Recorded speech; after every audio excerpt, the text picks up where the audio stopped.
All right, so this one looks like a little bit more of a beast. We're back in Graphland. They've told us that our function is twice differentiable. Seems like we might need to know something about our second derivatives. And we have been given the original p of x in a graph. Normally we've been given p prime, right? And this is cool. We got the original graph. A says let's figure out where p itself, the thing we're already working with, is either increasing or decreasing. So we're back to like intro video, the very first thing. Looking at this graph and going, decreasing, increasing, decreasing, increasing, and decreasing again. So we just have some writing to do.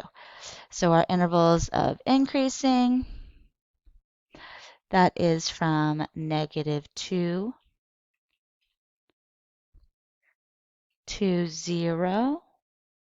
Also from 3 to 6.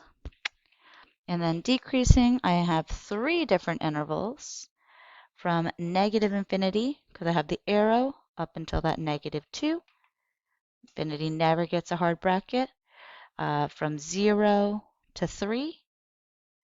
And from 6 off to positive infinity, because again, we see an arrow. Cool, cool. Let's figure out what B is all about.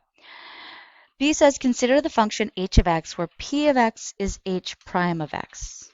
Oh God, I hate when they do this to us, but we can do it. Okay.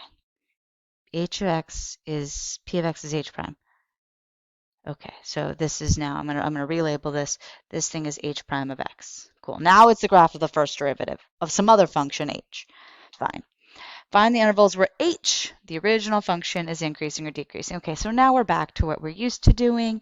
We know increasing for h and decreasing for h are really about being above, right? My derivative being either above, here I'll write that in blue, or below our x-axis or y-axis.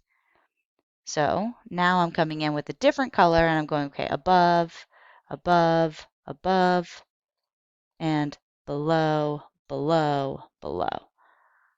Hideous, but we can do it. So h, oops, is increasing on the following intervals.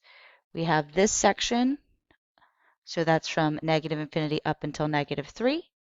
This section, oops, I've never put a bracket on there, which is from -1 to 1.